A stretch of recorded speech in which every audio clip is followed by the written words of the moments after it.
Shalom, selamat malam semua yang di Indonesia, selamat siang yang di Belanda.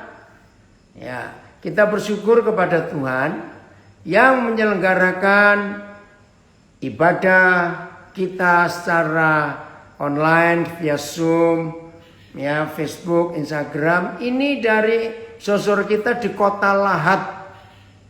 Ada yang tanya tadi Lahat itu di mana? Ada yang jawab di Kalimantan. Salah, ya. Lahat itu di Sumatera Selatan, ya. Dari Palembang naik jalan darat bisa, pakai kereta api bisa. Baik, dari Karawang hadir juga. Nah, kita bersyukur kepada Tuhan, tema yang dipilih untuk kita belajar saat ini oleh hamba Tuhan, Bapak Pendeta Robi Kusuma. Itu temanya kekristenan yang sesungguhnya. Saudara, sebelum kita belajar tentang kekristenan itu, dia Pak Robi yang sedang pegang-pegang kepalanya, pakai kaos biru bersama istrinya, Ibu Pendeta, yang angkat tangan itu Bapak Robi Kusuma. Puji Tuhan. Nah, saudara, sebelum kita mempelajari tema kekristenan yang sesungguhnya, kita harus tahu jelas. Ternyata kata Kristen itu tidak disukai Tuhan. Dengar ya, bagi yang belum tahu supaya tahu hari ini. Kata Kristen itu Tuhan Yesus tidak suka. Loh, kenapa nggak suka? Karena kata Kristen itu ejekan. Kata Kristen itu jelek artinya. Ya, nah ini kita harus tahu. Sejelek apa kata Kristen? Maka itu kata Kristen, kalau saya tidak salah, hanya 2 kali tertulis di Perjanjian Baru. Satu di Kisah Rasul pasal 11, yang kedua di 1 Petrus 4. Maka itu kata Kristen tidak dominan di Alkitab, karena memang itu ejekan. Tapi yang Tuhan suka disebut murid kita ini. Maka itu kata murid Yesus itu yang paling dominan di seluruh Perjanjian Baru. Murid-muridnya. Sampai kitab Wahyu masih disebut murid-muridnya. Oke, sepintas supaya tahu apa sih arti kata Kristen. Nah, kata Kristen itu muncul karena kesalahan murid-murid Tuhan Yesus sendiri. Ya, Petrus dengan timnya. Itu kesalahannya. Nah, begini. Jadi gara-gara mereka yang menjadi murid pertama yang dipilih oleh Tuhan Yesus, maka Tuhan Yesus itu dianggap pemberontak. Tolong catat. Tuhan Yesus dianggap pemberontak oleh pemerintahan Roma. Maka itu salah satu bukti tuduhan pemberontakan itu. Mengapa waktu Tuhan Yesus disalib, maka di kepala salib itu imam-imam ahli Taurat orang Yahudi minta, tuliskan nama ini, Yesus Kristus orang Nazaret, Raja orang Yahudi. Wah, itu ejekan, saudara. Nah, padahal Tuhan Yesus kan tidak pernah merencanakan untuk membuat kerajaan Israel. Tidak. Yang dia sampaikan adalah kerajaan surga. Cuma sayang murid-muridnya itu yang minta Tuhan Yesus jadi raja. Nah, akhirnya tersiarlah berita Tuhan Yesus itu pemimpin gerombolan, pemimpin pemberontak, mengajak makar, tahu ya kata makar, ingin merubah sebuah negara. Itu gara-gara muridnya. Nah, muncullah kata Kristen dari kata Kristus. Pengikut Yesus, pengikut Kristus itu pemberontak, melawan pemerintahan yang sah. Gara-gara kesalahan murid-muridnya.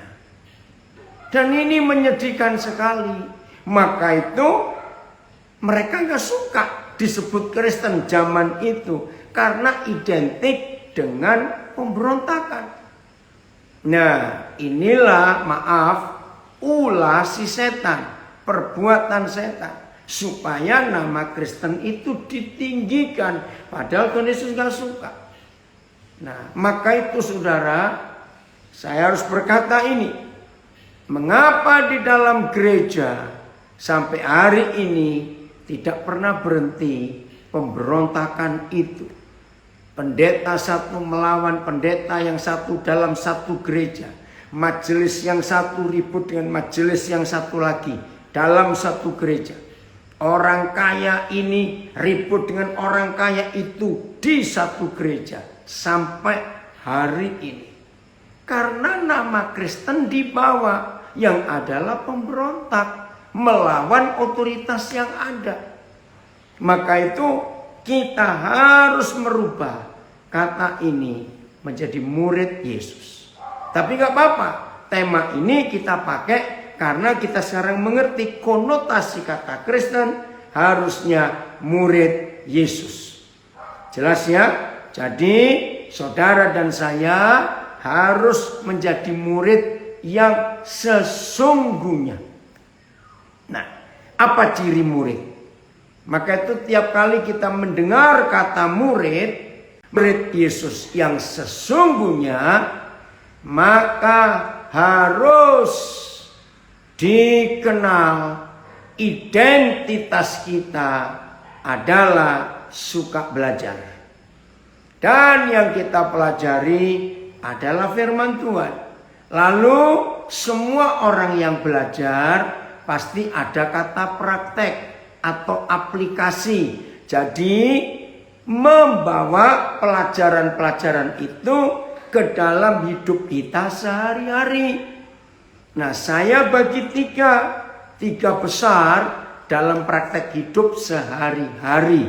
Ya, ini murid Yesus yang sesungguhnya. 23. Nah, saudara baca 1 Tesalonika 5:23. Inilah satu-satunya tulisan di seluruh dunia. Wih, ini keren. Ya, 1 Tesalonika 5:23. Itu keren sekali. Tidak ada buku lain yang menuliskan bahwa manusia itu terdiri dari 3 bagian. 1 Tesalonika 5:23. Roh, jiwa, dan tubuh. Hanya manusia yang punya 3 bagian ini. Nah, saudara, maka kalau kita menjadi murid, maka ada 3 area besar yang harus jadi pelajaran buat kita. Apa yang kita pelajari? Ya, pertama tentang fisik kita, tubuh fisik kita. 2, tentang jiwa kita, mental kita. Ada pikiran, ada perasaan, ada keinginan. Nah, dalam 1 Tesalonika 5:23 ada permintaan dari Bapa di surga supaya roh, jiwa, tubuh kita terpelihara sempurna tanpa cacat celah. Ya, tapi kudus roh, jiwa, tubuh kita. Wah, itu luar biasa saudara yang Papa minta. Sampai kita berjumpa muka dengan muka dengan Tuhan Yesus. Jadi roh, jiwa, tubuh kita harus sempurna. Tidak boleh ada cacat. Itu yang tertulis di 1 Tesalonika 5 ayat 23. Mengurusi, merawat seluruh tubuh kita. Lalu yang kedua, ada psikologi, ilmu tentang kejiwaan. Maka itu ada psikolog, ada psikiater, ya, dokter jiwa. Nah, itu bicara mental kita. Nah, yang ketiga spiritual kita.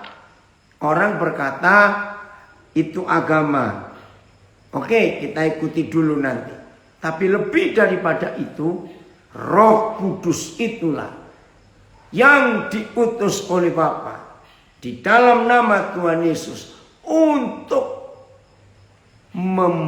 menyempurnakan roh kita.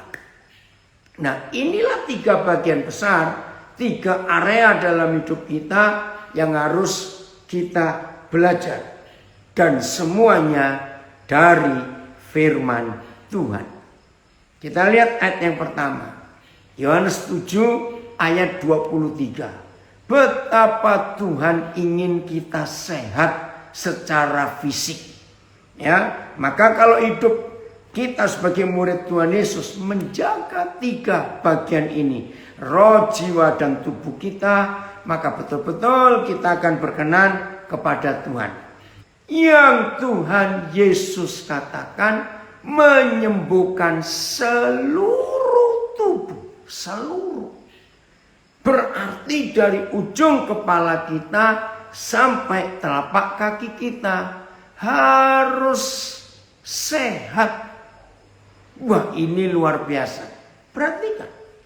Jadi Tuhan tidak ingin ada satupun bagian dari tubuh kita yang sakit.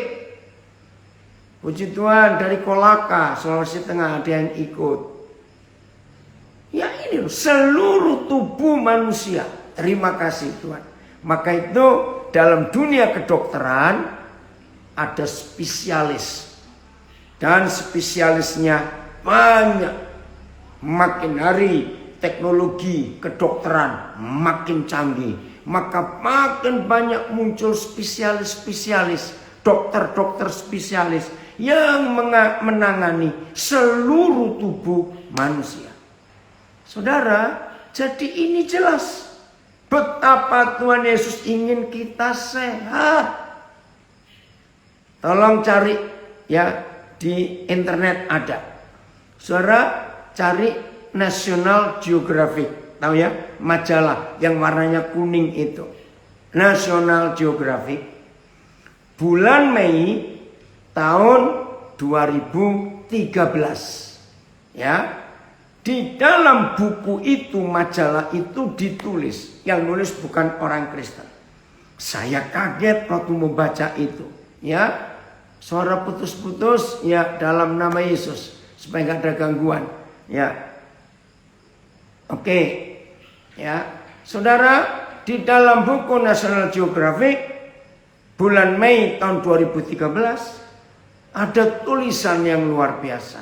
Ternyata DNA manusia, semua yang ada dalam tubuh manusia ini kalau dijaga baik-baik, kalau dirawat baik-baik, maka umur manusia itu bisa sampai 120 tahun. Nah itu kan luar biasa. Waktu saya dapat itu saya kaget. Bahwa di dalam tubuh manusia ini kalau dirawat, dijaga baik-baik hidupnya, pola makannya, kesehatannya, ya istirahatnya, semua mengelola fisik kita dengan baik, maka manusia itu bisa hidup sampai umur 120 tahun. Wih, itu luar biasa. Nah, yang saya kaget, satu-satunya buku di dunia yang menuliskan bahwa umur manusia itu bisa 120 tahun. Itu ada majalahnya, saudara bisa cari di internet. Ya, lagi sekali National Geographic Mei 2013. Wah, ini dahsyat sekali kalau kita bisa menjaga hidup kita. Nah, itulah kehendak Tuhan. Nah, bagaimana caranya kita bisa hidup sehat? Yohanes 7:23 menuliskan, Aku, Yesus Kristus Tuhan, menyembuhkan seluruh tubuh manusia pada hari Sabat. Apa kata Sabat? Istirahat. Maka itu kenapa kalau kita pergi mengunjungi orang sakit, ya, ketika kita mau pulang pamit, kenapa semua orang pesannya satu, banyak istirahat ya, banyak istirahat. Dan ternyata betul, orang yang istirahatnya cukup, pasti tubuhnya sehat. Berpenyakit manusia itu pada pikirannya. Nah, itulah jiwa. Nanti kita akan bahas masalah jiwa, psikis, ya, bahasa asingnya. Jiwa, ini pikiran ini. Maka itu kalau ada orang nggak bisa tidur, itu penyebabnya satu, otaknya ngomong terus. Timbul khawatir, jangan-jangan iya kalau iya semuanya. Nah, kalau orang itu ke dokter, maka dia akan diberi obat penenang. Oh, terima kasih Philip dari Amerika, kirim gambarnya ini. Ya, inilah National Geographic ya yang terbitan Mei 2013. Gambar bayi. This baby will live to be 120 years. Cari ya, yang di Instagram, yang di Facebook. Luar biasa. Nah, istirahat lagi sekali, bukan berapa jam, tidak. Kalau ada orang punya waktu tidur 8 jam, 9 jam, tapi pikirannya nggak tenang. Pikirannya bicara terus. Maka 8 jam, 9 jam itu nggak ada gunanya. Sama sekali nggak ada gunanya. Saudara, maka itu latih diri kita untuk bisa istirahat secara otak ini. Nah, Sabat itu bukan hari Sabtu, maafkan saya.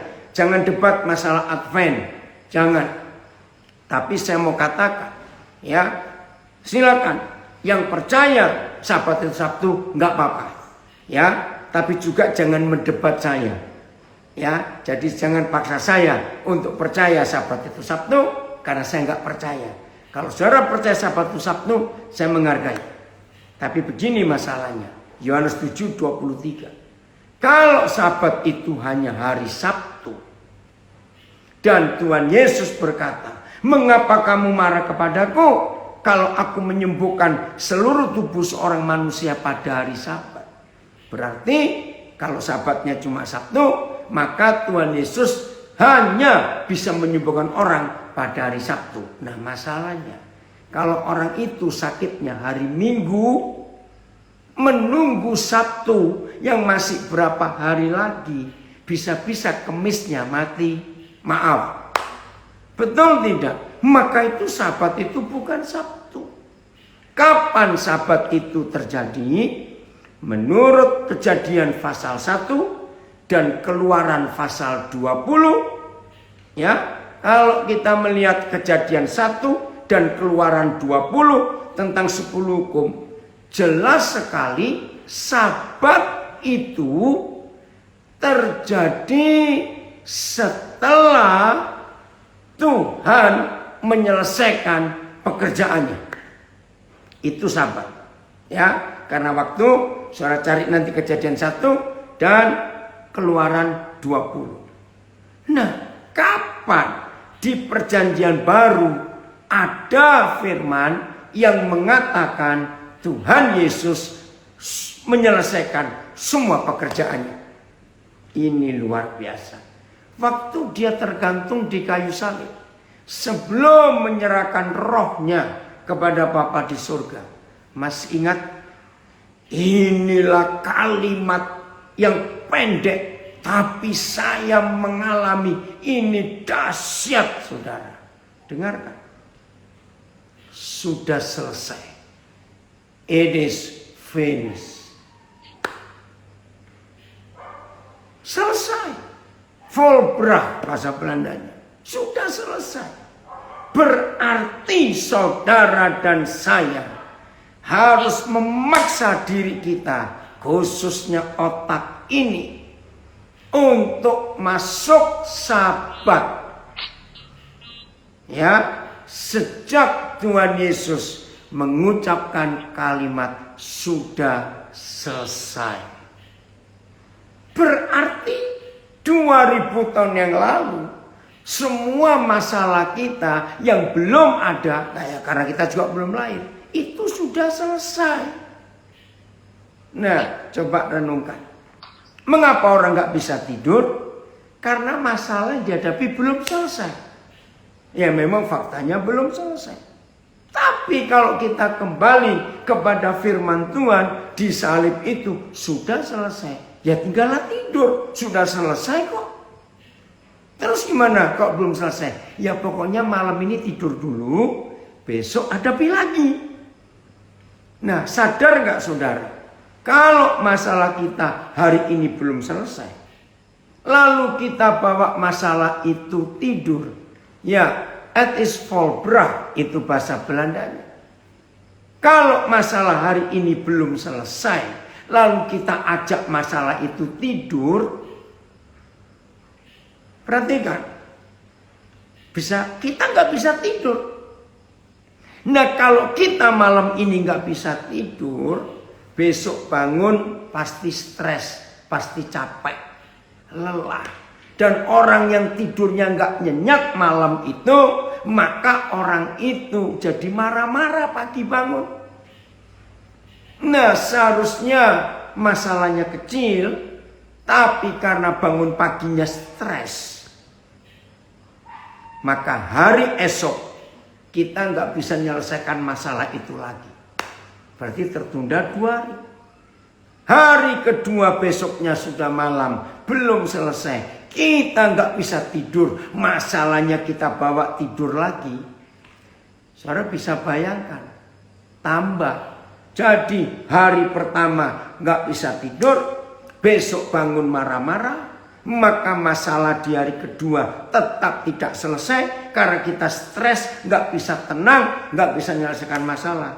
Hari kedua malam tiba, masalah sudah 2 hari belum selesai. Hari kedua malam kita bawa masalah tidur, makin stres.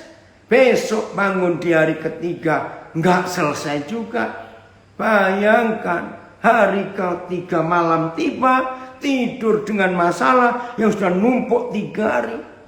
Nggak bisa bayangkan betapa capeknya, dan orang itu mau jadi apa. Maka itu masuklah sahabat, masuklah sahabat. Saya beri kesaksian tadi siang saudara. Aduh, saya itu ngalami ini berkali-kali. Tidur itu pikirannya, ya. Nah, karena banyak yang saya harus selesaikan. Saya sudah di tempat tidur mau istirahat, ada saja. Ya udah. Akhirnya saya lihat jam ya 13.50. Saya ingat itu. Ya udah. Terus saya tidur. HP saya matikan. Nah, saya pasang alarm ya jam 5. Karena 5:30 saya harus pergi. Ini waktu nabire ya.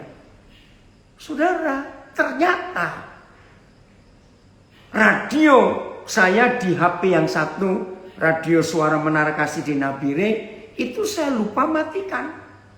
Karena pas saya mau tidur kok nggak ada siaran. Ya karena apa sinyalnya kadang-kadang. Ya udah, tiba-tiba saya kaget. Ada lagu. Oh saya belum matikan. Tapi suara saya segar sekali. Aduh, saya rasa enak sekali tidur. Nah, terus saya lihat jamnya. Loh, ini putus-putus yang ini. Kenapa? Sinyalnya. Saya lanjutkan. Atau saya matikan screen-nya ya. Apa videonya. Oke. Nah, saya kaget saudara. Saya terbangun gara-gara radio Swameka. Akhirnya saya lihat jam. Loh, baru jam 13.58. Berarti saya baru tidur 8 menit. Tapi saya heran. Saya pikir sudah jam 5. Saya seger sekali. Walaupun cuma 8 menit. Wih, saya sampai bilang, Papa, terima kasih. Papa bisa membuat saya tidur senyenyak ini. Maka itu dalam dunia medis ada istilah. Tidur itu bukan lamanya, tapi kualitasnya. Maka itu kalau saudara cuma punya waktu 10 menit, tapi lelah betul-betul. Jiwa tenang, seger saudara. Luar biasa. Dan itu betul. Maka itu Yohanes 7:23 ini hebat sekali. Mau menenangkan pikiran. Jadi tidur itu yang penting itu pikirannya, bukan jamnya, bukan lamanya, bukan. Berserah. Nah, saya percepat. Hidup model begitu adalah hidup model anak-anak. Maka itu di National Geographic ini yang digambarkan bayi, wajah bayi. Ya memang itu. Anak-anak itu tidurnya lelap karena nggak mikir macam-macam. Percaya kepada papa mamanya. Jadi kalau sekarang ingin bisa tidur nyenyak seperti itu, cuma ada 2 contoh. Ya, yang satu, jadilah seperti bayi anak-anak. Dah enak, nggak mikir macam-macam. Tidur besok-besok. Betul? Nah, yang kedua ini nggak enak, tapi jangan tersinggung. Hati yang gembira adalah obat yang manjur. Amsal 17 ayat 22. Amsal 17, 22. Hati yang gembira adalah obat yang manjur. Nah, orang manusia jenis pertama yang tidurnya lelap, pikirannya nggak macam-macam adalah bayi dan anak-anak. Nah, manusia jenis kedua yang nggak pernah stres, maka itu sehat terus, adalah orang gila. Saudara pernah lihat ya? Lihat gak orang gila itu? Jarang sakit, tertawa terus. Oh ya, terima kasih Yohanes di IG suara jelas ya, puji Tuhan. Ya, di Instagram suara jelas. Nah, terbukti orang gila itu jarang sakit, nggak ada beban apa-apa dalam hidupnya. Tapi bukan maksud Tuhan gila dulu baru sehat, tidak. Ya, jangan pakai kalimat itu. Nah, jadi belajar yang pertama adalah hidup yang menyehatkan tubuh kita. Fisik kita harus sehat, nggak ada beban. Ya, penyakit itu karena 2 macam. Satu karena virus atau bakteri seperti corona sekarang.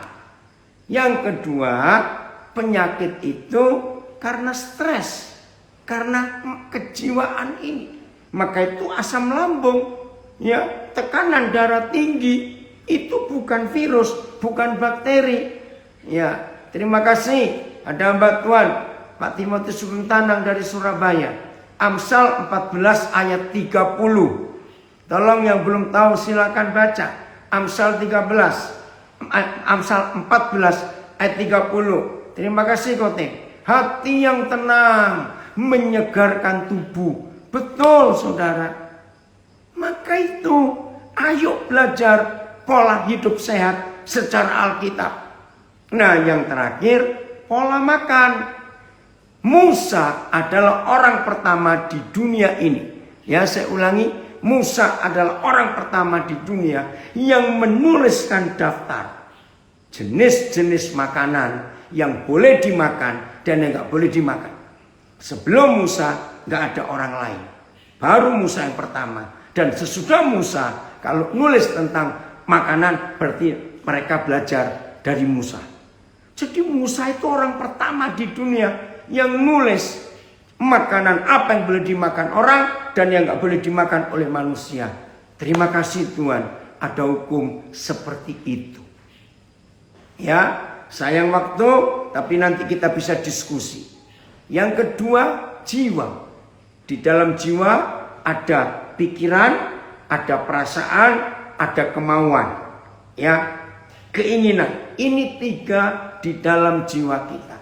Nah, seringkali jiwa ini yang jadi sumber masalah. Ya, terganggu, nggak bisa tidur, takut, dendam, iri hati, wah semuanya itu.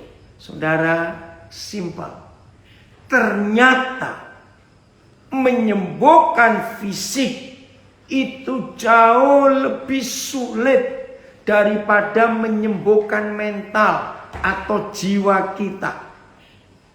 Saya ulangi, menyembuhkan fisik itu jauh lebih sulit daripada menyembuhkan mental. ya, mind, emotion, and will, ya, kehendak, emosi, perasaan, dan pikiran.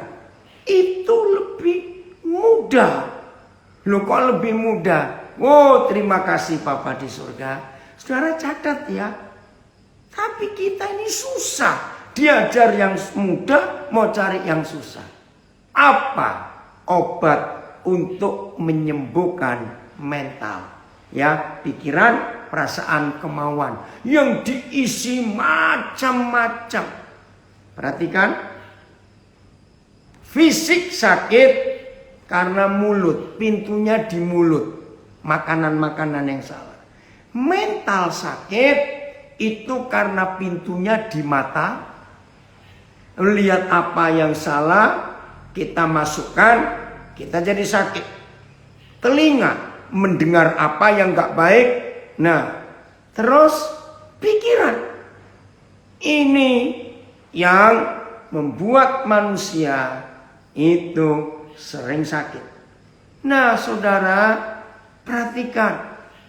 Bagaimanapun keadaan dari luar yang masuk. Kita dimaki-maki, kita difitnah, kita dituduh, kita disalahkan. Banyak itu masuk. Nah, orang-orang yang sensi atau yang sensitif, orang-orang yang baper, suka bawa perasaan, itu orang yang cepat sakit. Nah, untuk menyehatkan jiwa, ternyata cuma satu obatnya, nggak serumit menyembuhkan fisik.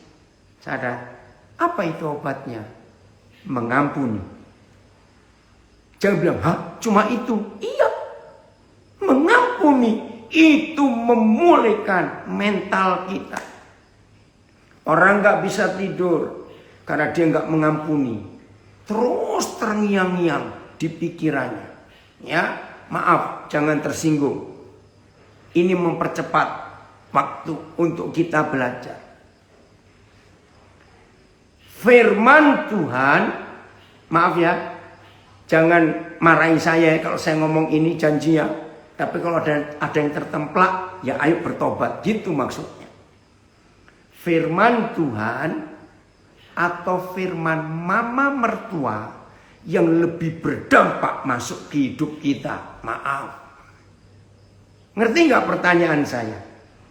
Firman Tuhan, kata-kata Tuhan, atau kata-kata mama mantu, mama mertua yang lebih bisa berdampak ke hidup kita.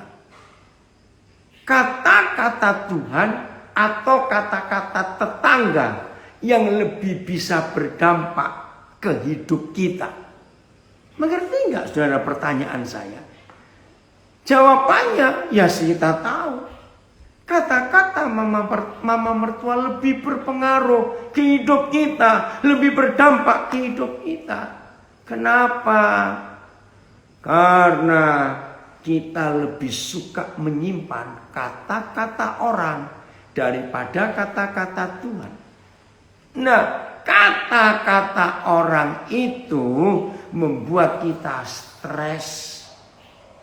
Apalagi katanya, dan katanya. Maka itu tidak ada manusia lain di dunia selain Tuhan Yesus yang pernah berkata begini. Kalau iya, katakan ya. Kalau tidak, katakan tidak.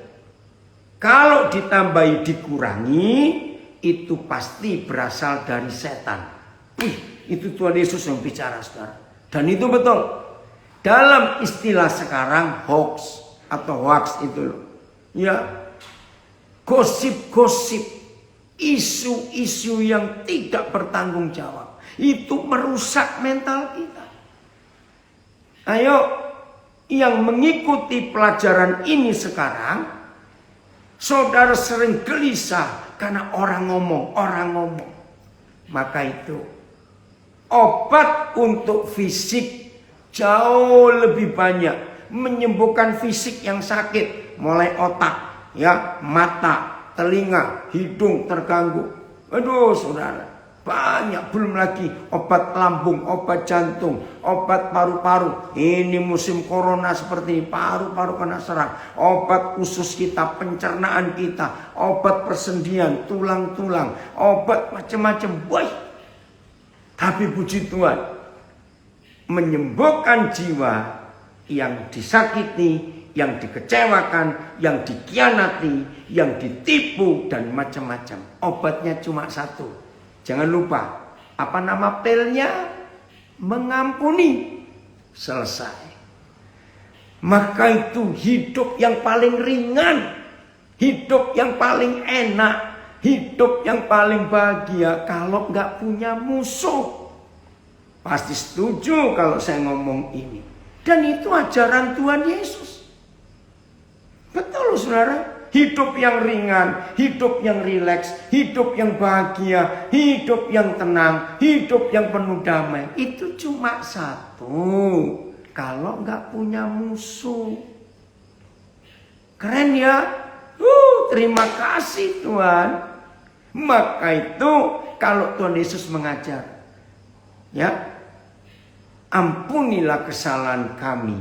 Seperti kami mengampuni orang yang bersalah kepada kami. Berkati orang yang memusuhi kamu. Doakan orang yang membenci kamu. Kalau musuhmu lapar, beri makan. Kalau dia haus, beri minum seterumu. Itu ajaran Tuhan Yesus. Tapi manusia keras kepala. Gak mau, pokoknya gak mau. Ya sudah. Jadi orang yang susah tidur, orang yang asam lambungnya naik, orang yang gelisah hidupnya karena tidak mau mengampuni. Nah, tidak mengampuni gak cuma mengampuni orang lain, saudara, tidak. Mengampuni diri sendiri. Ayo, jangan ada di antara saudara sudah sampai umur sekian ini menyalahkan orang tua. Kenapa aku dilahirkan? Kenapa dia buang aku? Kenapa dia begini? Jangan.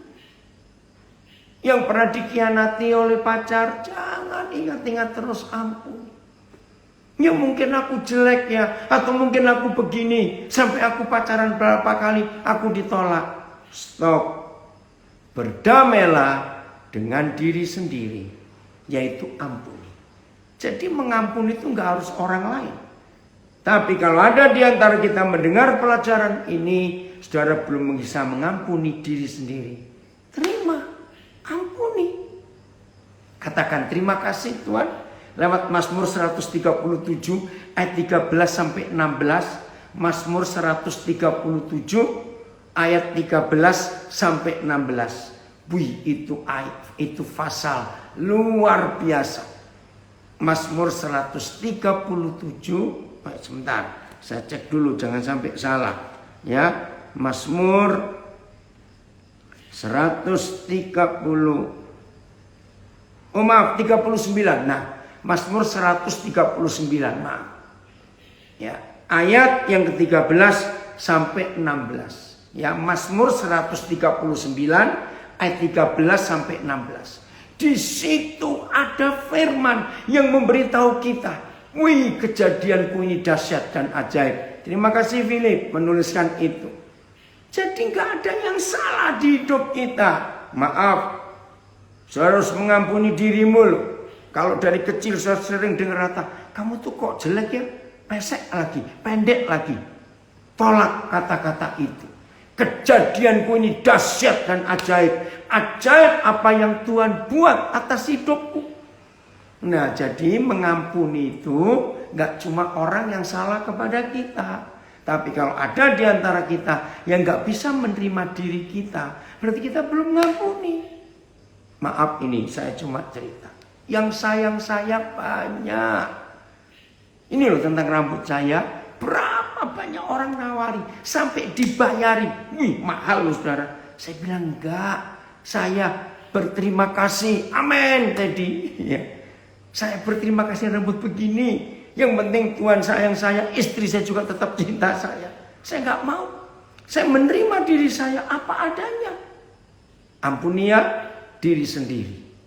Nah yang ketiga, Sekarang roh kita. Roh kita ini lebih gampang lagi. Ya, ingat. Yahweh Tuhan berfirman kepada Adam dan Hawa, semua buah di taman ini boleh kau makan, tapi yang satu ini jangan. Saudara perhatikan, begitu firman disampaikan, kalau kamu makan buah ini, kamu akan mati. Pada hari kamu makan, kamu mati. Tapi Kejadian 5 menulis, Adam itu mati umur 900 sekian tahun. Loh, kok nggak mati-mati? Wah, ini luar biasa, saudara. Maka itu dalam hidup kita, puji Tuhan, orang Timika hadir, Pak Desri, ya, dari Timika. Maka itu saudara, kata mati itu roh kita. Adam putus hubungan dengan Bapa di surga. Itu arti kata mati, rohnya nggak hidup.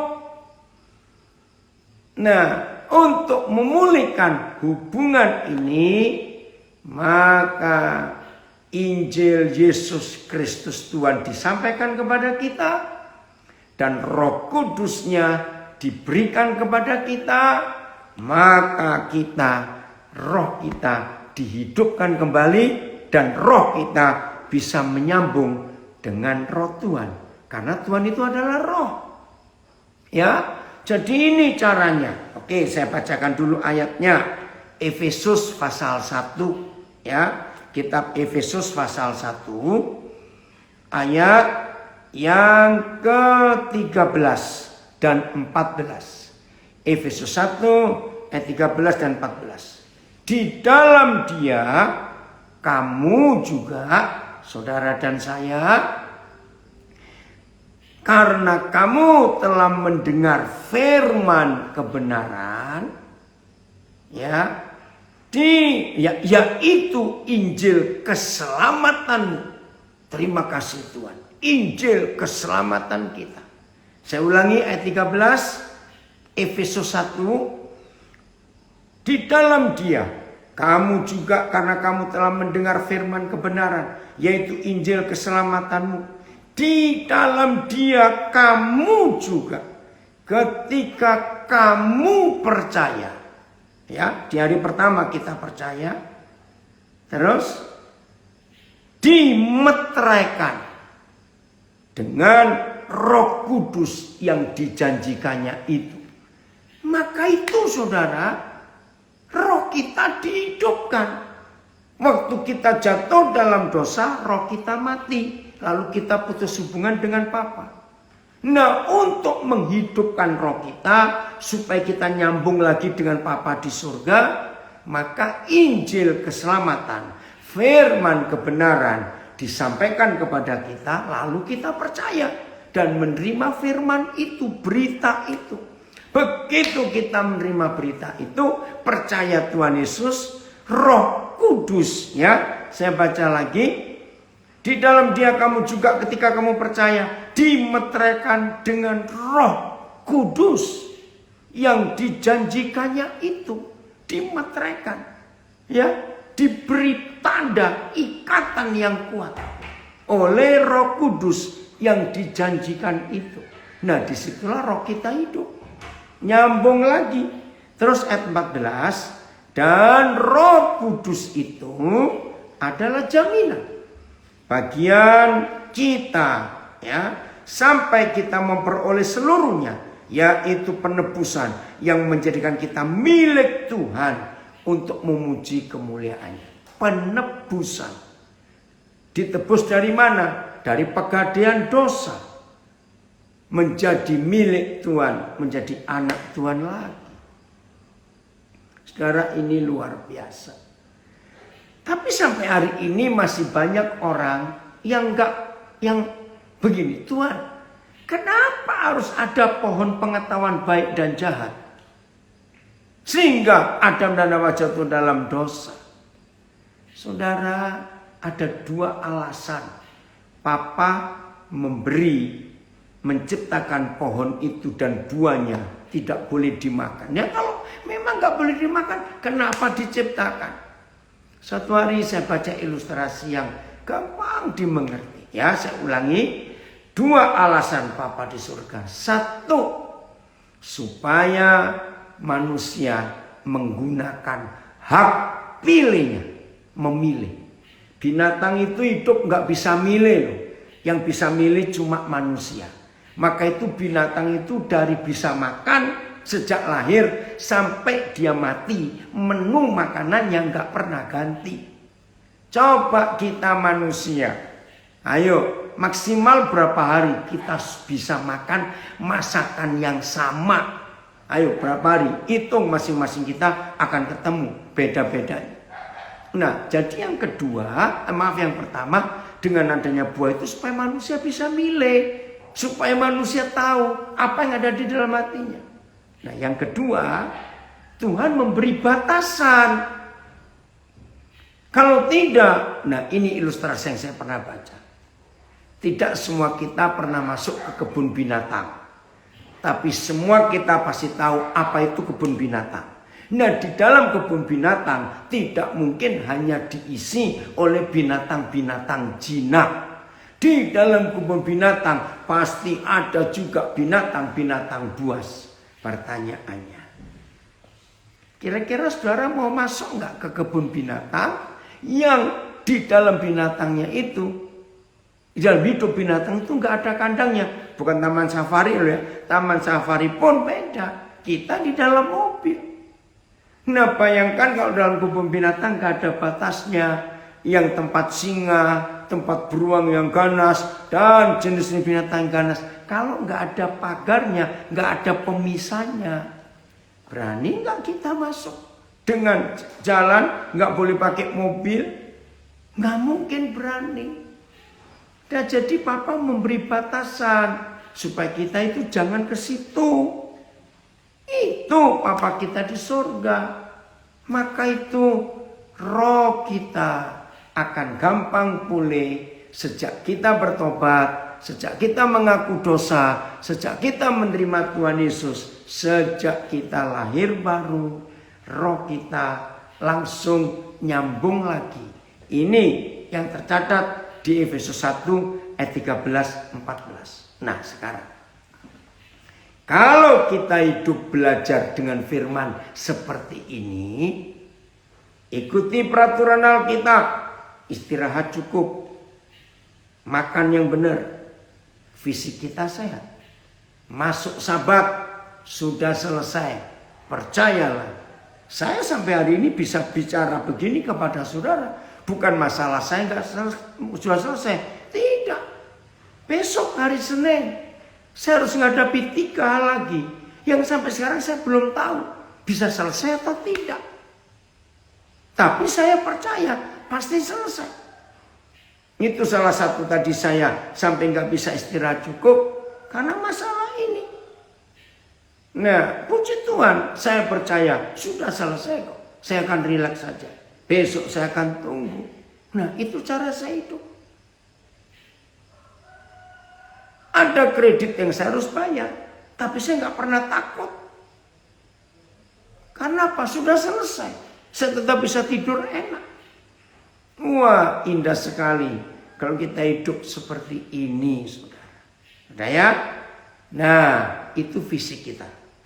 Ya, istirahat yang cukup, makan yang benar, pasti sehat. Kedua, jiwa kita. Masih ingat tadi? Bagaimana caranya jiwa kita sembuh? Mengampuni. Jangan bilang, aduh susah mengampuni. Jangan. Kalau saudara bilang susah, ya susah benar. Ya sudah, berarti saudara kan sakit terus jiwamu. Stres. Maka itu kenapa Amsal 17:22 itu manis sekali. Hati yang gembira adalah obat yang manjur. Tapi semangat yang patah mengeringkan tulang. Nah, saya bingung begini. Loh, Tuhan, tulang itu kan dari dulu kering. Mana ada tulang itu basah. Woi, Pak Pendeta Yosin, puji Tuhan bisa ikut. Ya, Pak Yosin, nanti kita ngomong ya soal percetakan itu. Ya, saya sudah ketemu. Ya. Oke, ini Pak Pendeta Yosin mau nyetak buku hebat, saudara. Wah, luar biasa kalau terus bisa dicetak ya, tentang iman yang benar. Oke, saya lanjutkan. Nah, jadi kalau tulang itu kering, berarti tadinya tulang itu basah. Ya, puji Tuhan ada yang mengakuin dari Surabaya. Wah, Pak Pendeta, baru kali ini saya dengar dan mengerti manusia punya pilihan atas pohon pengetahuan yang Tuhan ciptakan. Benar, kita harus milih. Supaya kita tahu kita ini milih yang salah atau yang benar.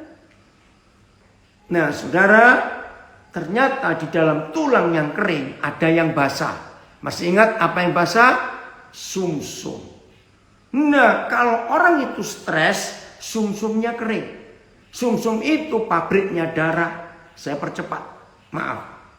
Mengapa antara wanita dengan pria lebih banyak wanita yang kena kanker daripada pria? Ya ini rahasianya. Kanker itu bukan virus, bukan bakteri, tapi karena stres, tidak mengampuni. Maaf ya, para wanita, jangan saya dikeroyok. Wanita itu kan makhluk halus, maaf, terlalu sensitif. Omongan kecil disimpan, simpan. Nah, maka itu di dalam tubuh semua manusia itu ada sel-sel kanker. Cuma tergantung bagaimana kita menghidupkan dia. Nah, makanan sel kanker cuma ada 2. Secara fisik, makanan sel kanker itu gula. Salah besar kalau konsumsi gula kebanyakan. Yang kedua karena stres, tidak mengampuni. Maka itu ayo mulai hari ini semua kita hidup sehat, hidup penuh pengampunan. Jangan bilang susah. Gimana caranya mengampuni? Belajar dari Tuhan Yesus. Kan Papa suka mengampuni kita. Jangan bilang, ya aku capek. So berapa kali aku mengampuni dia? Kembalikan.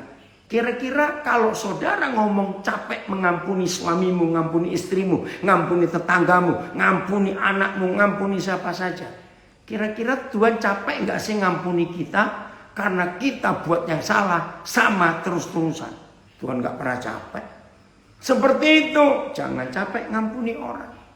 Nggak bisa, aku nggak terima, aku dirugikan, aku difitnah. Nah, Tuhan selalu mengampuni. Maka kita pun harus mengampuni. Sungguh saudara, obat untuk jiwa kita itu cuma satu. Lebih ribet obat untuk fisik kita. Obat untuk jiwa kita cuma mengampuni. Terus. Maka itu Tuhan Yesus mengajar. Berapa kali kita mengampuni? 70 kali 7 kali. Itu enggak miliar, saudara, triliun kalau enggak salah hitung aja. 70 pangkat 7. Berarti sepanjang hidup kita mengampuni itu harus lebih banyak daripada makan dan tidur. Mengampuni harus lebih banyak waktu daripada kita kerja cari duit. Wih, keren kalau kita bisa mengampuni. Hidup ini lega, hidup ini rileks, hidup ini penuh damai, hidup ini bahagia.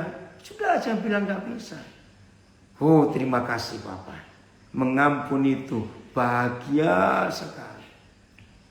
Lalu roh kita, hubungan dengan Roh Kudus setiap saat. Maka itu kenapa di Yohanes 4 ya, ayat 22 sampai 24. Penyembah-penyembah yang benar. Nah, kata penyembah saya ganti. Kata menyembah, worship, itu artinya hidup dengan Tuhan. Nah, dalam Yohanes 4 ayat 22 sampai 24. Barang siapa ingin hidup dengan Tuhan, hiduplah dalam roh. Rohnya huruf kecil, yaitu roh kita. Dan kebenaran. Kebenaran itu siapa? Tuhan Yesus. Jadi kalau roh kita sehat, itu karena hubungan kita, roh kita dengan Tuhan Yesus itu sempurna. Ya, hubungan kita dengan Tuhan itu utuh. Selalu berkomunikasi, selalu bersukacita dengan Bapa kita di surga. Hubungan itu 24 jam tidak putus.